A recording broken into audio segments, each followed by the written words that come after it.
Uno, dos, tres. What is up, everybody? This is Barbon and Audel del Toro coming at you with the debut of the Showtime Forum Podcast. We're coming at you straight from the comfort of our home. Yes, sir. Right? Yeah, no, for sure, yeah. For those of you guys that are tuning in, we appreciate it. This is the debut podcast for the Showtime Forum. Once again, it's going to be a little different from the post-game show because a lot of people are probably going to be asking that question. So it's not going to be the same thing. It's going to be a weekly podcast. What we're going to put out during the summer through the off season and whatnot, and we're going to just be touching on topics that that we think might interest you, and we'll start a mailbag as well on the Twitter handle, so you guys can go ahead and drop any little stories you guys want to talk about, anything you guys want to talk about, really, whether it's Kobe or whatever, the young core getting traded, or Anthony Davis being on the rise, and whatever it is, right? So what's up, Audel? You ready, man, or what? We doing ready, this? Man. I'm excited. Yeah? Excited, man. Let's do this. It's a Showtime Forum. First podcast, episode 1. Been waiting for this. Yeah, no, so have I. Let's kind of just start off with, why we're here. So, obviously, if you're tuning in now, you must be tuning in to Showtime Forum. Showtime Forum, we're a new platform. Our main niche, what's the word I'm looking for? Our main juice is really our post-game show, which is headed by the great Gregorio Bergman, right? Greg Bergman. So, big Greg Bergman. You can catch him on ESPN LA on the Mason and Ireland show. But yeah. So that's essentially the niche of our entire platform right now. It's our live post-game show. So you can always catch that after every Laker game, which is on Twitter, Instagram, Facebook, what else? Twitch, Periscope. All that. So you can catch it on whatever you want to catch it on, as long as you catch it. We had a couple interesting topics that have been going on this week, and specifically right now, the thing that's really hot is Triple B is apparently burning down right now, and it's falling. Yeah, BBB is falling. It's crumbling right now, right before our very eyes.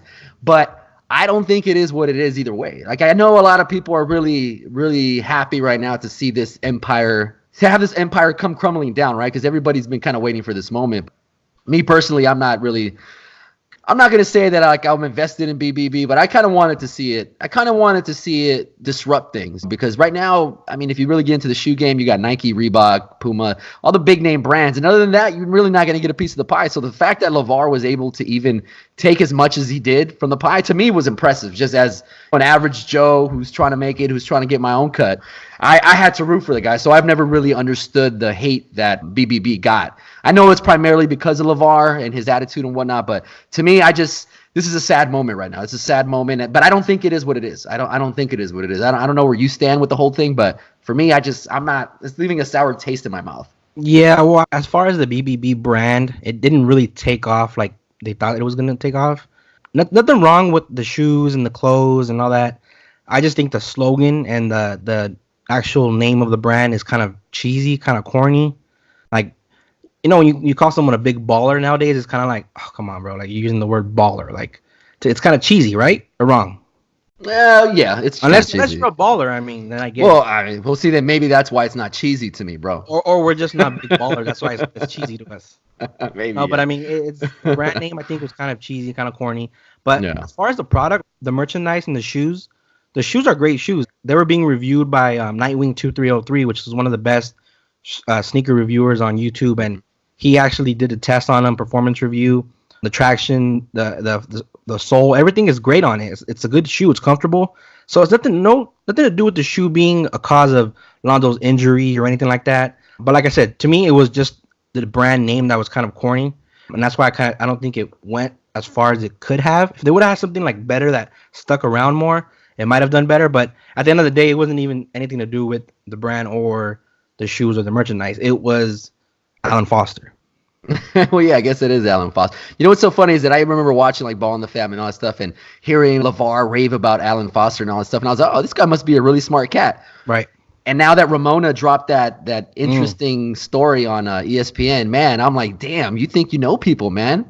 Like what they were saying, he was just in prison, I think, a year before he met LeVar? Yeah. So that in itself is kind of crazy. He was just kind of looking around, and he found the perfect candidate, I guess, right? Who had 3 freaking sons who were just causing waves. And he changed his name, too, because at first he was known as, his real name is Gregory Allen Foster, I think it was, that Ramona was saying.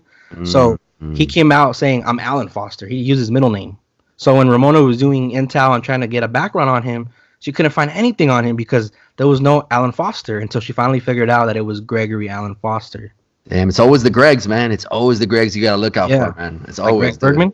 Like Greg Bergman. The funny thing to me is that, you know, Triple B is falling, right? And everybody's like, oh, it's terrible. But I still think LeVar is in control. Right? Even to this point. One thing LeVar Ball has been able to do the entire time is he's been able to to pivot. So even if something hasn't gone the right way, he's pivoted like immediately. Like what happened with LiAngelo. As soon as Jello got caught up overseas with dealing of the sunglasses, what did he do? As soon as they suspended him from UCLA, he said, whatever, pivot. We're going to go a different route. And he went the Lithuania route, right? Yeah. So I think right now, everything that we're seeing is all planned. I think the LeVar pictures, the Triple B pictures that came down off Lonzo's IG, I think that's planned. I think the avatar changing to the Nike, that was obviously planned. The Photoshop Nike commercial photo, what else? The Mellow, even the Mellow comment, thanks for getting us out or whatever. Yeah. All that stuff, I'm telling you. Did you see Demo today on his story on Instagram? Drop the merch. Yeah, drop the merch, right? Hashtag drop your merch. But think about it. Who has not said a damn thing? Who has not said anything this entire time? The biggest mouth of all of them. LeVar hasn't said anything. Don't you think that's kind of weird? Yeah, well, I mean, even on the radio earlier, they were talking about, is it in a strange relationship now where Lonzo and LeVar aren't even talking? Because Stephen A. Smith was saying they weren't talking or whatever. But Ramona shut that down. She kind of said, no, you know what? They have family meetings. They've been discussing things. However, Lonzo did make that move of leaving Alan Foster on his own without LeVar's blessing. So yeah, I think to me that's huge because he's saying like, I don't need your blessing to do what I got to do. I'm a man, like I said, hashtag my own man. So he's becoming his own man, and I think it's good. I mean, I think all this is good, and this reminds me of when Kobe did that to his dad too. Remember that? Oh yeah, that's right. Yeah, with the issues as well. Yeah, and there was a lot of memorabilia issues too, right? Yeah, and he wanted to marry Vanessa and Joe Jellybean was like, nah, man, you've been living with us for a couple years as a rookie. Like, and Kobe's like, I'm trying to become my own man. And then after that, he took off with Vanessa and Kobe became an all-time great. Well, I think we all do that at some point. I mean, I can remember having that moment with my pops, where I was just like, hey, man, it's time for me to stand on my own 2 feet. Yeah. You got $20 I could borrow. I need to pump gas. No, but honestly, I don't know. I feel like all of this is, I feel Triple B is coming down. Yeah. And I feel LeVar knows the damage that the 1.5 million did. It's going to do them over, right? Oh, yeah, 1.5 million. And I was kind of breaking it down. Like I was talking to my wife about it, and she was kind of asking a little bit about it. She said, oh, I feel so bad for them.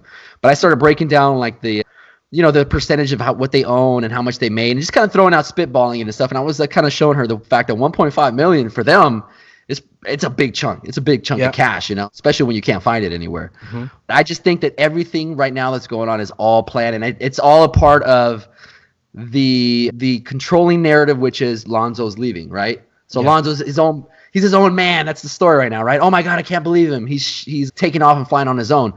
Yeah. That's perfect, but how do you get more attention to that? You take down IG pictures, you start changing avatars, you start putting out weird comments, like vague comments like Melo did. I don't know. I just think the fact that each one of these is happening like on a different day. The Lonzo thing was like, 3 days ago? Mm-hmm. Then Melo's comments came out the next day. Then Demo comes out today. So I'm just waiting for Jello to come out tomorrow with something on his own. Oh, he's next. Yeah, he's going to say something. Yeah. But I just think the fact that LeVar hasn't said anything, though, is so telling, though. I'm just like, he put out his press release, and that was it. And I just feel like, I just think there's a reason he's not saying anything, and it's just because he's letting it, draw out. And then we're all going to tune into Ball in the Family so we can find out what happened. Oh, yeah, of course. And you know what I'm wondering is, do you think, in your opinion, that Nike obviously he wants to be in the Swoosh family. So do you think Nike's going to offer the same type of deal they would have offered him when he was a number 2 pick coming straight out of college? Or you think it's going to be definitely something less than what they were offering because he's not a rookie anymore?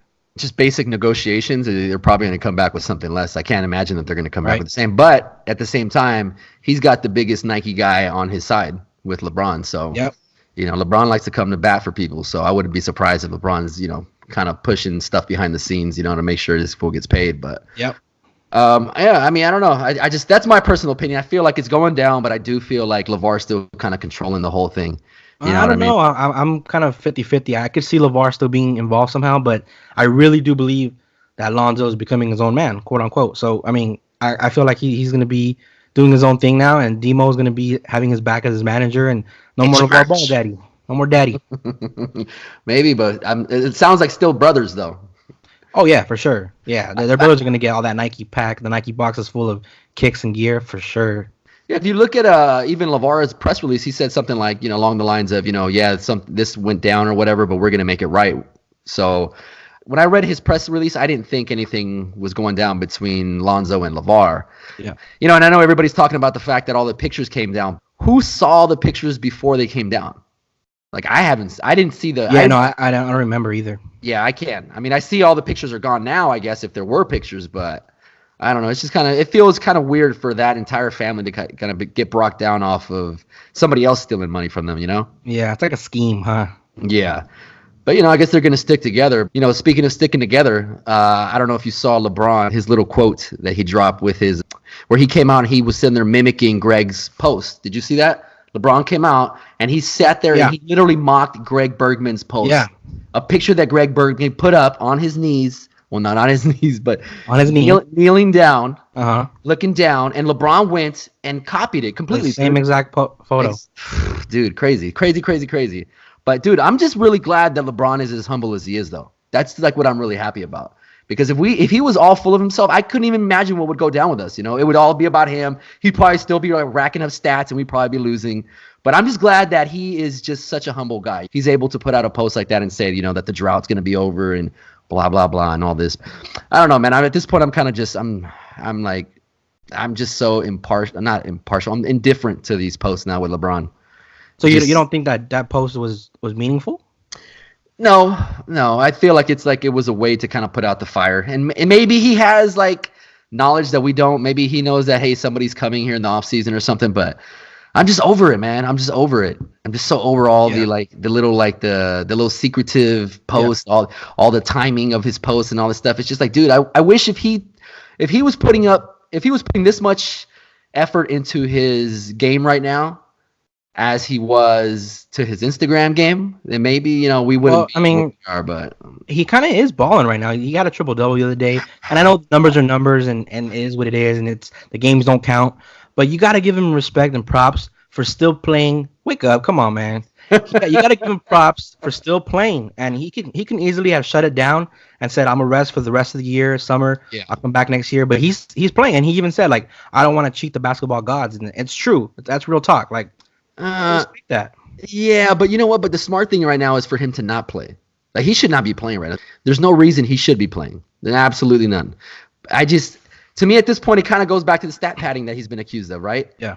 He's still chasing right now. What did I say last time we talked on the Bulletin Board Material podcast, right? We were talking about how I felt like he was on a farewell tour. I kind of feel like he's playing, he's playing to show that he's playing through something. At the same time, that's not the right decision. He should not be playing at all right now. We should be tanking. You either are really bad at losing or you're either really good at winning. One or the other. You can't be in the middle. You can't. Yeah. That's like purgatory. At that point, you're just not doing nothing. Nobody needs a number 23 pick next year. That's not going to get us anything, And the fact that he's sitting there with this growing injury that apparently his physical trainer came out and defended him with, talking about that he should have been gone for 6 months. How? Dude, as soon as he came back from this growing injury, he's sitting there inside of the Lakers practice, sitting there dancing. Remember that whole? Yeah. He was sitting shooting threes and then coming back and dancing and all that. That doesn't look like a guy who needs to be out 6 months for me. Maybe he's a fast healer. Maybe, but the timeline doesn't add up with what his physical therapist was saying. No, right? I definitely don't think it's a 6 month injury. No. And it was, I think it was a grade 2, so it's still not 6 months. I could see 3 months at the most, but there's no way. And what did he take? 6 weeks? Yeah, about no, I think a little bit more than 6 weeks. No, 6, 7 weeks. 7 weeks. I mean, like that. It's still it sounds reasonable for 6, 7 weeks. Mm-hmm. But for the trainer to come out and say the therapist say it should have been a 6 month rehab and whatnot.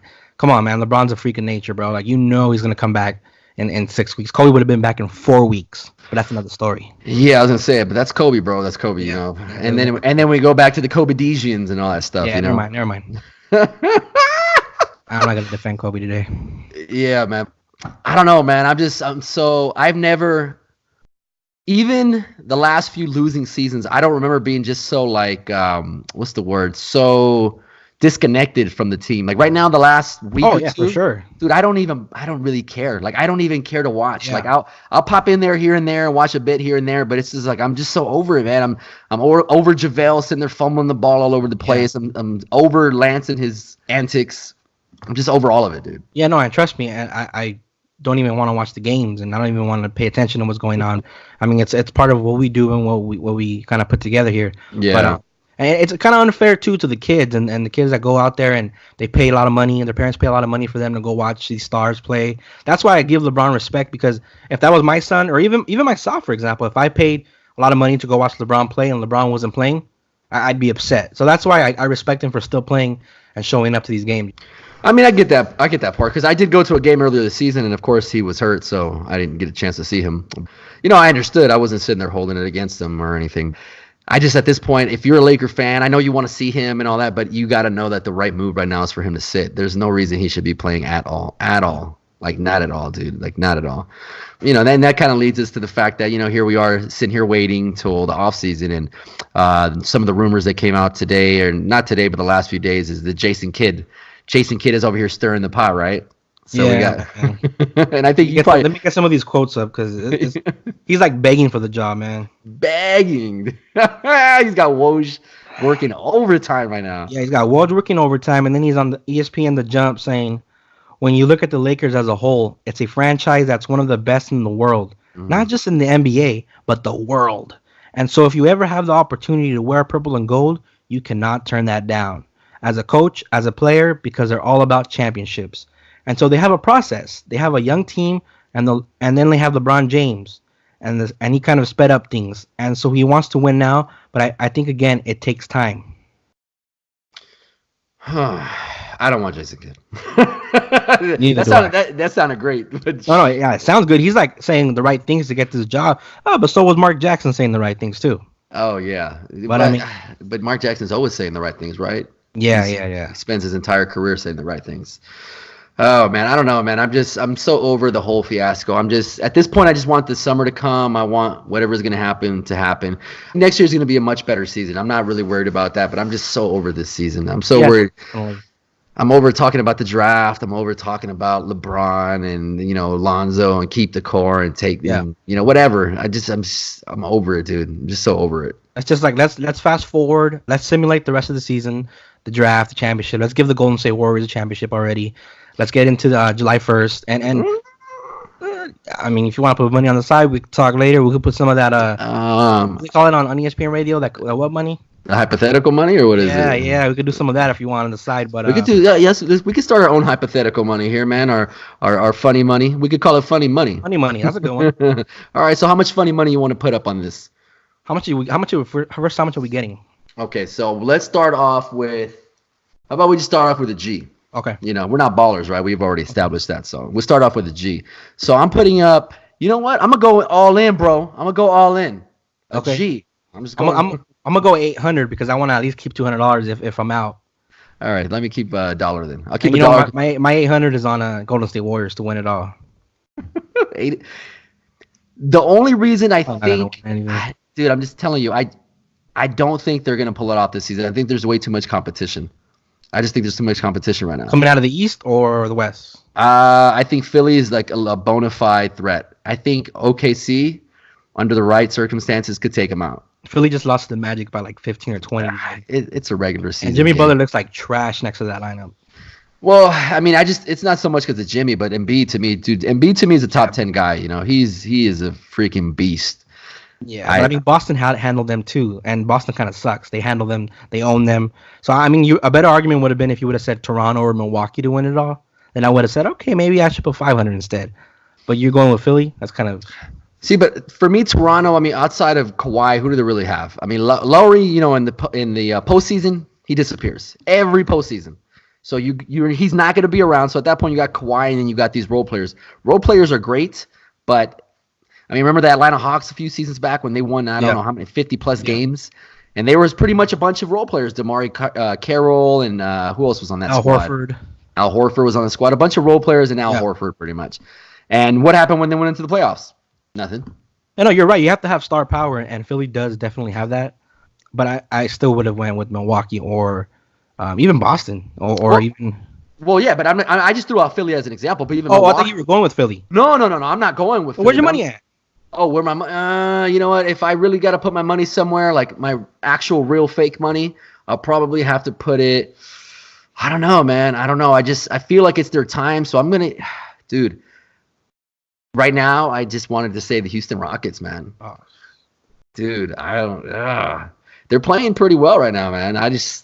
Yeah, until Chris Paul hurts his hamstring in the second round. Yeah. No, I'm not putting my money on Houston, bro. Honestly, I'll put it on. If I got to put it on one squad, I'm gonna go with Milwaukee. Milwaukee's been pretty impressive, to be honest. I respect that. Yeah, I didn't see too much of them up until like when the Lakers played them, but they're a legit squad, bro, and they're a legit like well-oiled team. Yeah, and Antetokounmpo is balling out of his mind. That dude's an MVP, hands down for sure. You think hands down? Oh yeah, I mean you could argue Harden, but Antetokounmpo with him not on the team, they're still solid, but they need him obviously, and Houston also needs Harden, but I still go Greek Freak all day. He carried that team the whole season, has him in first place. I had a friend who was sitting there talking to me about the whole Giannis and the Harden, and he was actually saying the Harden was going to take it hands down. Mm-hmm. And I thought, no, I mean I got the Greek Freak, but I don't know if it was so like hands down though, because I think Harden's been making a little bit of noise. Yeah, no, for sure, he has an argument. Some of the worst fans in the league. I've gone to Lakers games. It's incredibly quiet. I can record a podcast there. I can break up with a significant other in your arena. You guys aren't real sports fans. I hate to break it to you. Forever Purple. And I'm talking about our purple. Sincerely, Hassan Minhaj. So that was Sacramento Kings, apparently Sacramento Kings fan Hassan Minhaj. So, I mean, I don't even know if I should really dignify this with a response. I woke up this morning and I saw this post with Hassan Minhaj trashing Laker fans. And I thought to myself, first I thought, Hassan Minhaj is a Sacramento Kings fan? Like, I never even knew that. Like, so to me, at that point, I'm questioning your fandom, right? Because, like, people that know me know, I'm a Laker fan. People that know me know I'm a Mariner fan. They know what I rep. Right. And I like Hassan Minhaj, and I followed him on The Daily Show, and I've seen some of his stand-up, and I think he's a funny guy. But this post to me last night was just so funny, sitting here talking crap to Laker fans. And then I had to, and this is a true story. So I'm driving in the morning with my wife, and I'm telling her a little bit about what happened. And she's like, well, so what's going on? I don't understand. What's the problem? And I'm like, well, he's talking, mess about Laker fans, and the Sacramento Kings have never really been relevant. And I even went on Google and had to Google when the last time the Kings won a championship. And the last time the Kings won a championship was actually 1951. 1951. And they weren't even the Sacramento Kings. They were tell you right now, the Rochester Royals. The Rochester Royals. So to me, I'm just like, man, dude, you are just throwing salt all over the place just because you're making the playoffs, I think, at this point. Are they even making the playoffs? No, they're like 4 games back of the 8th spot. Maybe more. Yeah, I can't even imagine if they actually were going to make the playoffs. Imagine how rowdy their fans would be then. But the funniest thing is when I was talking to my wife, right? So I tell her, he's a Sacramento Kings fan. And my wife literally, and I'm not even adding anything extra to it. She goes, the Sacramento Kings? Sacramento has a team? Literally. Dude, and we have family in Sacramento. Oh. And we've been up there. We've been by the stadium. And she still goes, I didn't even know I thought it was the Warriors. Wow. That's how bad it is. So yeah, take that, Hassan Minhaj. Yeah. My wife burned. So Hassan Minhaj coming out here and like talking trash to Laker fans, I think is just I don't know. I think should we even like acknowledge that? I guess after this. No. No. I guess it was just funny, but maybe that's what it was. It was supposed to be funny, right? He's a comedian. Yeah, he's a comedian. But another funny story that came actually, I don't want to say we broke, but we kind of spread rapidly, was the Kobe Chow story, about a week ago? Yep. Where I believe you have the quote, no? Yeah, one of the stories that we actually helped spread and we kind of broke, if you want to call it that, was Kobe Bryant was interviewed by one of the Spanish outlets in Spain about, he was interviewed about the FIBA and the World Classics and all that. And they also asked him a couple questions about Lakers trading for Anthony Davis and what he thought about it. And I'll read you the quote here. He said, Kuzma, Lonzo, Ingram, are all 3 of them better than Anthony Davis? No. Ciao. Bye. Anthony Davis is one of the best players in the world. Not currently, in history. what are we talking about? If you can trade for Anthony Davis, you do it. If not, all right. We have 3 players who are very young and work hard. They're smart and they have to develop. But if you can trade for Anthony Davis, yes. Yeah. So what do you think about that? I mean, it makes sense. I don't know. I mean, I get it. I think the only reason it's a big story is just because it's Kobe saying it. But I mean, I think we all agreed on this, right? I mean, it's Anthony Davis. You got to make the move. It's the logical move. But you were actually one of the ones that said you wouldn't trade all 3 young pieces. No, I wouldn't. But I understand why they Kobe would. Yeah, I mean, that's Kobe though. But Kobe also put Rob Pelinka on the plate. So how's that worked out for you? Yeah, and he also wanted to trade Andrew Bynum for Jason Kidd. The ship is out. That's true, but and Andrew Bynum helped us get another ring, right, or a couple rings. Yeah. I don't know. Look, I get the Anthony Davis stuff, and yes, I wouldn't. I personally, if I was a negotiator, if I'm the GM, if I'm the Laker guy, and I'm the one pulling the strings, I don't go past one of my core guys at this point. I can't. Because at this point, I already wasted another year of developing these guys, and they're on the cusp of breaking it, I believe. Yeah. I believe at the end of this next season, at the max, they're going to be what they're going to be for the most part. Ingram is going to be what he is. Lonzo, you're going to see what he's going to break out into because he was on the verge of breaking out prior to his injury. Right. And Anthony Davis is great and amazing, and yes, I have him on all my 2K teams every single time just because he's such a baller, but I can't give them 3 of my core guys for Anthony Davis. Yeah. He is an amazing talent, but other than that, he hasn't done much. What is he? No. And I mean, the way Kobe said it, I kind of agree with him 100%. You trade all 3 of them, you give them whatever they want for Anthony Davis, one of the top players in the world in history, he said. But if you don't, you still have your 3 young guys that you can build around, and you can help them, get better and improve. And hopefully, there's a coach that can help them get better as well. But I agree with Kobe, and as far as that, I would trade all 3 for Anthony Davis or more. But if not, hey, we still got the young guys. Well, I would be a little bit less hesitant to do it if I knew who the other guy is going to be on the team. Like maybe after this summer, once we sign another guy, right, maybe I'm more like, okay, you know what? I'm willing to move him. If we snag a Kawhi Leonard, Kawhi, Anthony Davis, and LeBron James, holy bananas. Oh, dude, when I saw the picture of Paul George, Kawhi, and LeBron together last offseason, I kind of I flipped out. Like I literally flipped out. I was just like, oh my God. Like I had thought about it, but it hadn't really I guess, processed it until I saw the picture of them that somebody photoshopped, and I was like, holy, dude, if we could line these 3 guys up. Did you see that video of when LeBron was in Toronto, and he walked up to Kawhi and said, kind of, we'll be in touch. Oh, yeah. I mean, it could be nothing. It could be something, but.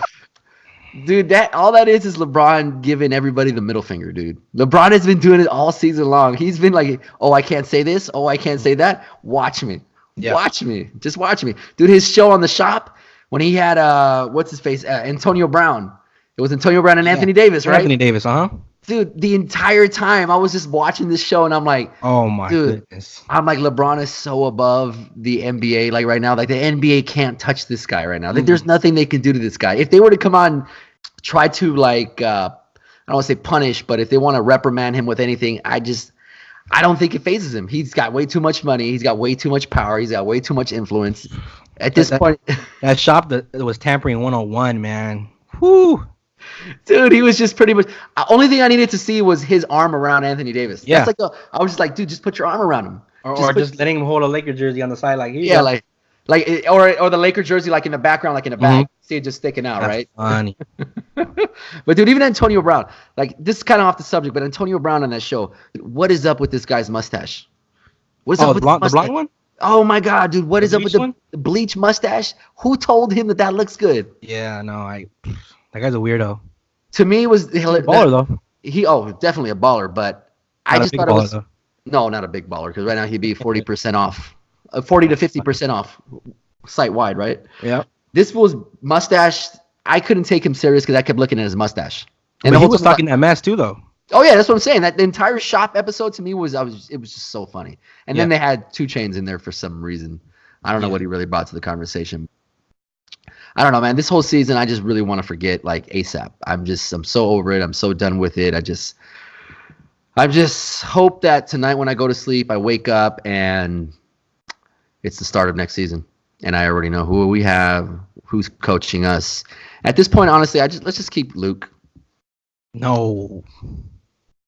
Dude, with a healthy team, all that's going to happen is next year, if we don't have all these injuries, we're going to be what we were supposed to be this season, and whoever's coaching is going to get praise for it. Mark Jackson, Luke Walton, Tyronn Lue, whoever it is, they're going to be like, oh my God, look at what they did. And it's all injuries, man. It's all injuries. Kobe said the same thing. Kobe said, they were really good before they all got injured. But I feel like Luke lost the locker room a little bit. They all like him. They love him. Ramona Shelburne said they all love Luke. Rondo said he was the best coach he's ever played for. They love him. Really? Damn. But, yeah, he said that to Ramona. But I think it's more than being a good friend or a good teammate as a coach. You know what I'm saying? You got to be able to drop those X's and O's out of a timeout, and you got to be able to get a good play out of that timeout, because I haven't seen Luke draw up a good play. Usually after a timeout, they end up going ISO ball, or they go one-on-one, or they end up get a turnover. So I need to see a coach that's going to make X's and O's, and it's going to make good adjustments at halftime, good defensive schemes. There's not even an offensive scheme. What are they running? But why can't they bring in another guy and a more seasoned coach to help them out with that? What's the point of that? Might as well just bring the other guy to be the main coach. Maybe you bring in like a Tex Winners type. Tex Winner. You want to run the triangle, bro? No, well, not essentially Tex Winner, but I'm saying a Tex Winners type, you know? Yeah, no, a guy who's not going to be at the helm, but he's an offensive mind or whatever the case is. But I don't know if that's the case. But I'm just saying, as far as the candidates that are out there, I'd just rather have Luke, man. I don't want Mark Jackson. I don't want Tyronn Lue. I don't want Jason Kidd. Oh, I definitely don't want Jason Kidd. But that's what's going to happen, man. Is that what you're prepared for? You're prepared to go into next season with Jason Kidd as a head coach? Well, no, I don't think. I think he's begging for that job, and he's trying to. He might get an interview, but I just out of respect. But I don't think he's going to be the next head coach. I'm preparing for something like Tyronn Lue, or maybe even Amani Williams if he gets interviewed. I don't think they're going to go with Mark Jackson or what's the other guy's name? Tyronn Lue. Oh no, I think they're going to go with Tyronn Lue. That's my prediction. I don't think they're going to go with Jason Kidd or Mark Jackson unless somehow. Clutch comes in and says, hey, we need you to hire Mark Jackson because he's one of us, and we got to hire Mark Jackson. But I don't think Magic's going to let that happen.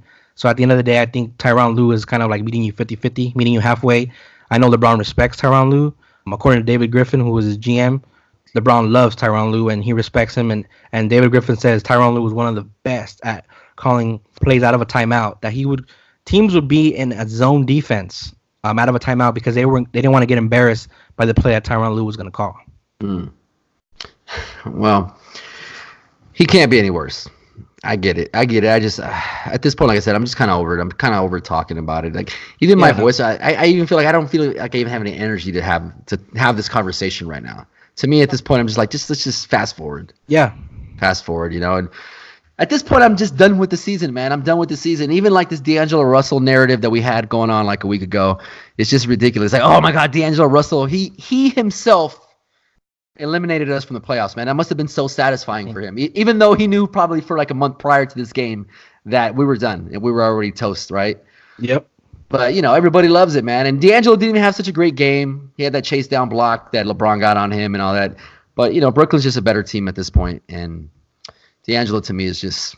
Yeah, no, D'Angelo Russell, it's the talks are getting a little annoying. I know Greg got into it with some people and trying to kind of defending the point of why we had to get rid of D'Angelo in order to get the cap space and all that. Yeah. You know, the talks are starting to get watered down, starting to get kind of just annoying. Like, we don't have D'Angelo no more. He's not a Laker, so let's move on, guys. If you're a D'Angelo fan, become a Nets fan and follow D'Angelo wherever he went. Or how do you call it? A D'Angelo, what do you call it? A Delodian? Delodian, if you want to be. I mean, cool. I mean, by all means, follow D'Angelo, be a Nets fan. But the ice in my veins stuff and all that, it's over. It's done. And I even saw a post of someone posting like D'Angelo at 19 years old and him now at 21, 22, whatever age he is. But it shows how much he's improved.